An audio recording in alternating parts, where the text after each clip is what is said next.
Master বসে আছে, কে কি এডিট করবে? এই যে থালা নিয়ে বসে আছে এডিট করতে। তো দেখো একদিনের মোবাইল আমি ঠিক করে দিব। এই যে দেখো কে কে আসবে? এই যে স্কুলে চলে আসবে এডিট করতে।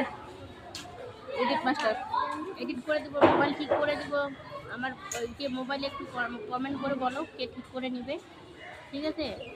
কে কে করবে?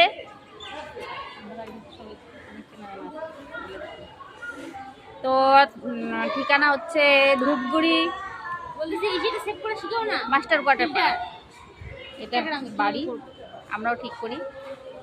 এই যে স্কুলে এসে আমরা ঠিক করি, আমরা তো ফ্রিতে করি, বান্ধবী হয়। তো হচ্ছে যারা যারা করবে তাদের হচ্ছে ফিস লাগবে, অল্প স্বল্প টাকা পয়সা তো লাগবে। যাই হোক, যারা যারা করতে চাও ওই যে এই যে এই মহিলাটা তো টাটা চলে আসবে।